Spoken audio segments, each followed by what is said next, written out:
मैं गुरुदेव भगवान के चरणों में प्रणाम करता हूं। देवी और सज्जनों, आज पहला नवरात्रा है और संवत 2083 यानी कि हिंदू नववर्ष प्रारंभ हो चुका है। देवी और सज्जनों, आज मैं एक बात अपनी तरफ से ये कहना चाहता हूं। मैं एक साधारण इंसान हूं, बहुत छोटा इंसान।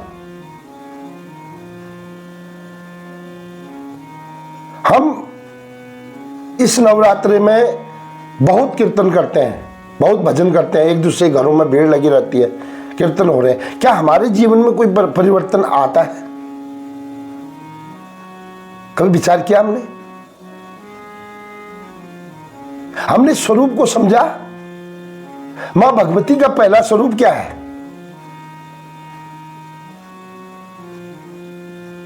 मां भगवती का पहला स्वरूप है मां शैलपुत्री। पर्वतराज हिमांचल और मैना देवी के घर में एक कन्या का जन्म होता है। देवी और सज्जनों, और वो देवी का जो जन्म होता है, अगर हम जो इतने कीर्तन करते हैं, इतने घरों में भीड़ करते हैं, एक दूसरे के घरों में कीर्तन होते हैं और 9वें दिन के बाद वैसे की वैसे हो जाते हैं। और मैं तो बोलता हूं कि जिन दिनों कीर्तन हो रहा उन दिनों भी किसी का मन साफ नहीं रहता है, बस दिखावा है। मेरे घर में कन्याएं आ गई, मैंने खिला दिया, बस बवाल खत्म। ना देवी और सज्जनों, ना आप इस नवरात्रि में ये समझो कि आपके घर में एक कन्या मत आए, लेकिन आप इतने सक्षम हो जाओ कि आप कन्याओं को संरक्षण देने लायक बन जाओ। आपका मन बोलने लग जाए कि नहीं नहीं नहीं नहीं, मुझे कन्याओं को खिलाने की जरूरत नहीं है।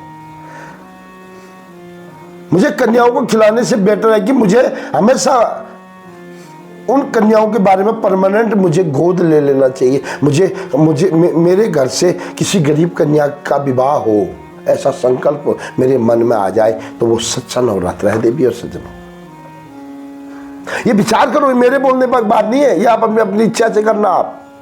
लेकिन सोचो, क्या मेरा मन इतना पवित्र है? क्या मैं मां भगवती को प्रकट कर सकता हूं अपने घट में? कभी सोचा? मुझे मां शैलपुत्री क्या सिखाती है, ये कभी सोचा हमने? अगर जब तक हम ये नहीं सोचेंगे देवी और सज्जनों, तो हम चाहे कितने नवरात्रे करते हैं, कितने भूखे मर जाएं, कितने कीर्तन कर लें, हमारे जीवन में बदलाव नहीं आने वाला है। मैं बता रहा हूं। हाँ, मां शैलपुत्री के जीवन से संबंधित उस घटनाक्रम को अगर समझा जाए, वो अपने बच्चों को हमें बता दें। हमें नवरात्रि में अपने बच्चों को से बात करने की फुर्सत नहीं होती है। हमारे घर में कहां से सुख और शांति, कहां से बुद्धि बच्चों को आएगी, बताओ? हम माँ बाप का कर्तव्य है अपने बच्चों को उस माँ भगवती के स्वरूप को समझाना चाहिए। किस तरह माँ शैलपुत्री ने ब्रह्मचर्य का रूप धारण किया, किस तरह माँ चंद्रघंटा क्यों कहलाई, क्यों कुष्मांडा नाम पड़ा, क्यों स्कंद माता नाम पड़ा उसका, और क्यों कात्यायनी कहलाई, क्यों कालरात्रि बनी, और क्यों महागौरी, और फिर सिद्धिदात्री कैसे हुई? क्या क्या है इसका मतलब? क्या हमारी पुत्र, हमारे घर में जो हमारी बेटी है, क्या उसको ये जानने की जरूरत नहीं है? देवी और सज्जनों, याद रखना, मेरी तरफ से आप कुछ भी करो, लेकिन आपके बच्चे का विकास ये आपके लिए सच्चा नवरात्रा है। देवी और सज्जनों,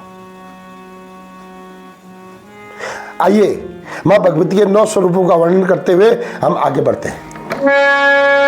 ओम वर्धम शैलपुत्री द्वितीयकम ब्रह्मचर्य चंद्रघंटा तृतीयकम कुष्मांडा चतुर्थकम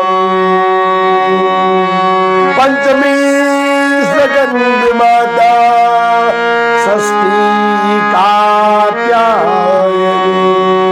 सप्तमी कालरात्रि महागौरी अष्टकम नवमी सिद्धिदात्री नवदुर्गाय नमो नमः नवदुर्गाय नमो नमः नवदुर्गाय नमो नमः।